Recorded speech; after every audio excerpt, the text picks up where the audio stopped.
welcome back, Deloitte family. I am thrilled to be here with you once again. I am excited to share a new recipe with you. This is something that I've been doing for many years. This is something that has been in my family generations for a long time. And it's something that I get up sometimes craving, literally craving.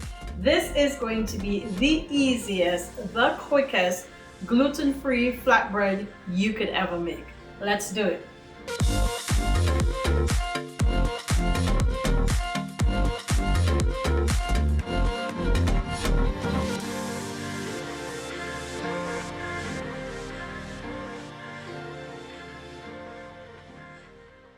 So I just use my cassava and I run it along the fine shredded area of my grater, just like this.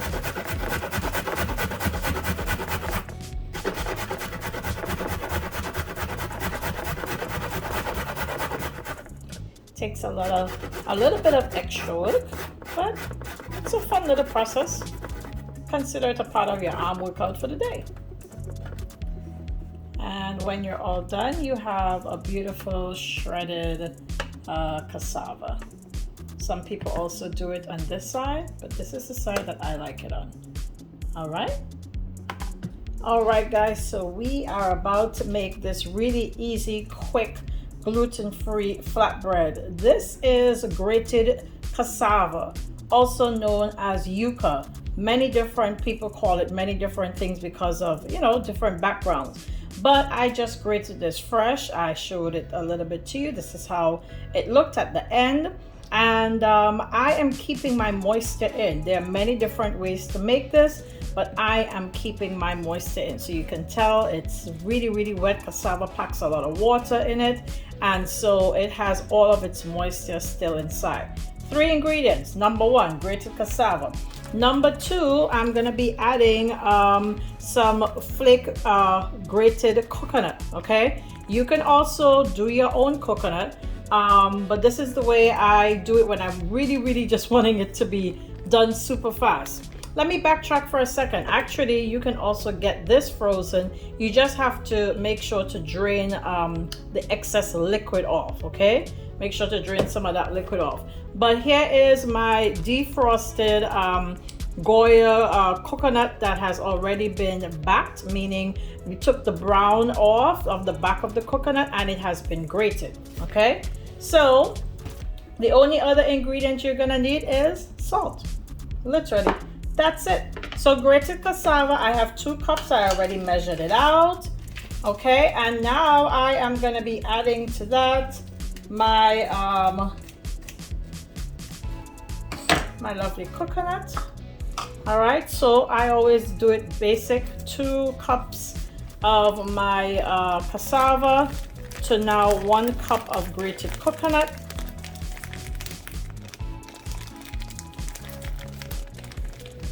All right, and I love to taste the coconut in this. I want to make sure I have a nice full cup of coconut flakes in there. Okay.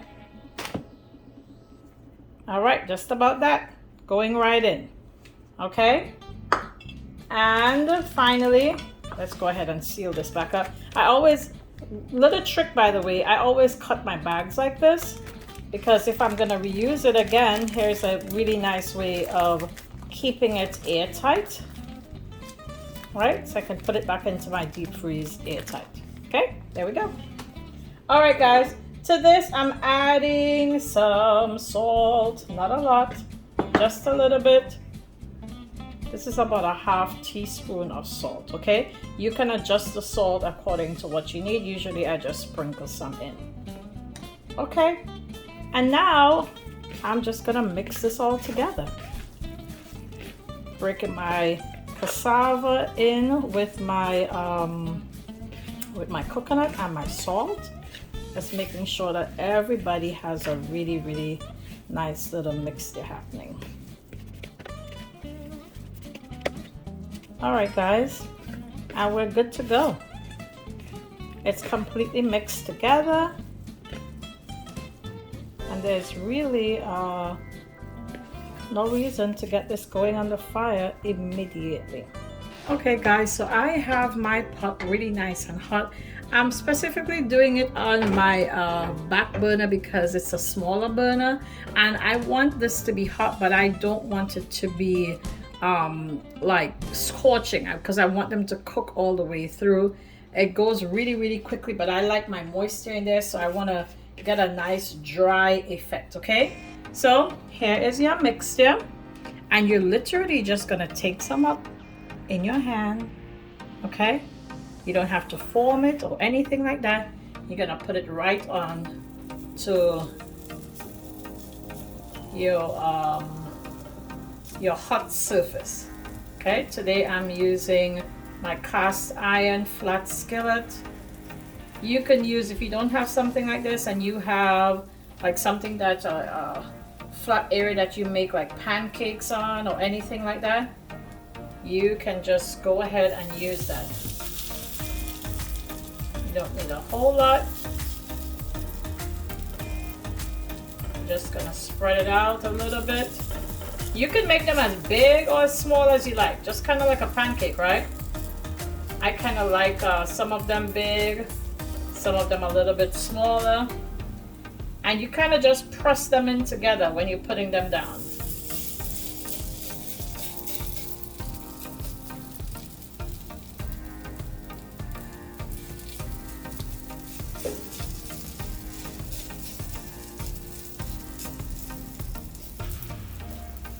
So these are some really nice small ones, okay?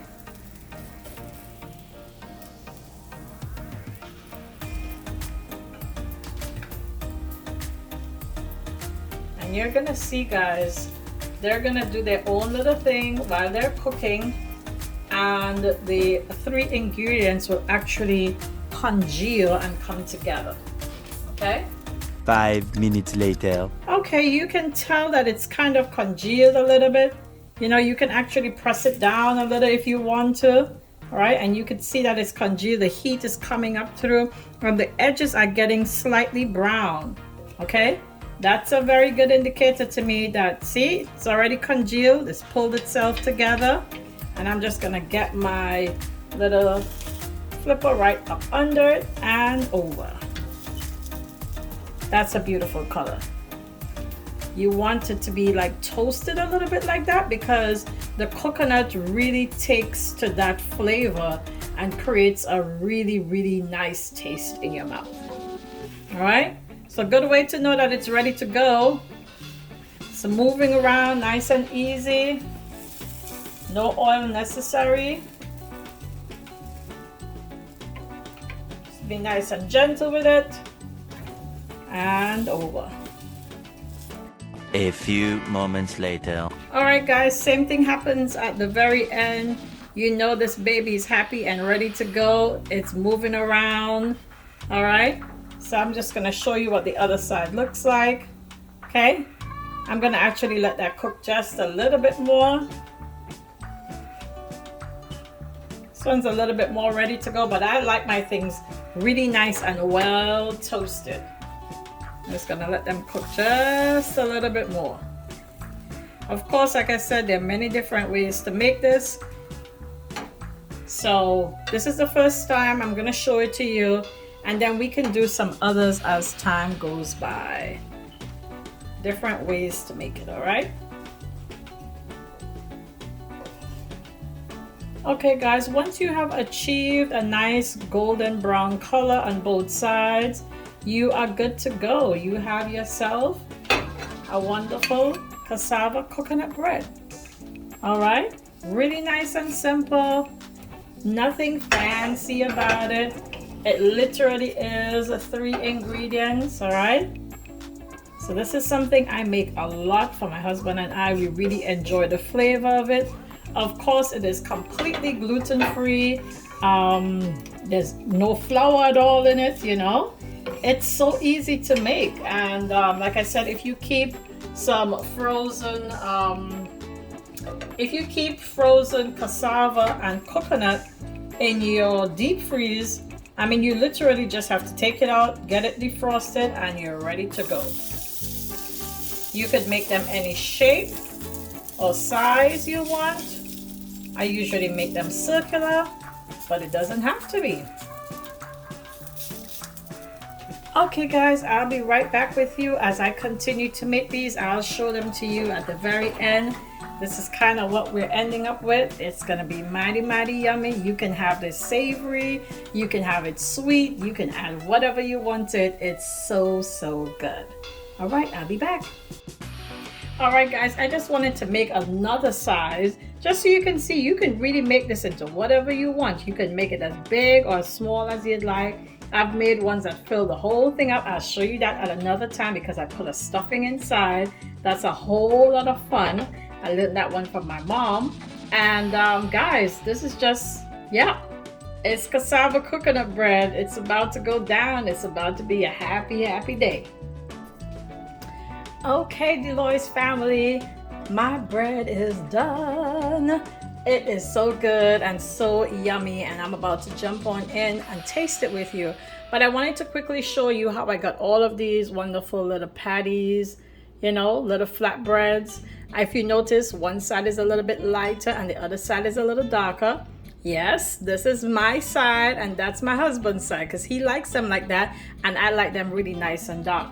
I also showed you that you can make it into a different size, whatever size or shape you like. And I'm going to show you how we're going to have it. But on this big one, actually, we're going to have a little bit of fun. I'm going to be drizzling it with some lovely honey because that makes it taste like super good. And it's a nice little fun flatbread dessert kind of feeling happening there. All right, so we're going to be tasting them in a hot second. So guys, like I said, they're done. I laid them out in here because sometimes I just like to stack them. I think they look so pretty like that. Again, I have some small ones. They're both actually sets, two sets of small ones. I have a larger one right here. Hope you can see that. Been drizzled in honey, and I'm gonna be trying that one with you. And these are kept on the savory side because I'm wanting to have them with another dish that's coming up in my next video. So you've got to jump into that next video to see how I would usually have this in my usual island way with a lovely dish on the side. Come back to see that one, okay? But again, you can make them dark, you can make them light, you can make them any which way you want. And I have also added other things to them, like I have added a little piece of garlic and made it like my own little flavor. I've added garlic and parsley to it. You know, you can get creative with this and have loads of fun. Very simple, gluten-free cassava bread for the win. Got it? Got it. All right. Okay, guys, so now I would like to try this one with you. Yeah, it's glistening.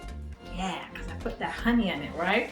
So, as you know, I like my things a little bit on the chocolatey, darky side. So I'm just going to break off a nice piece of it right here, and I'm going to try it with you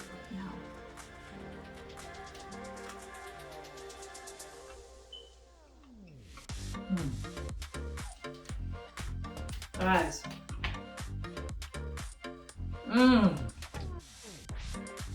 This is everything.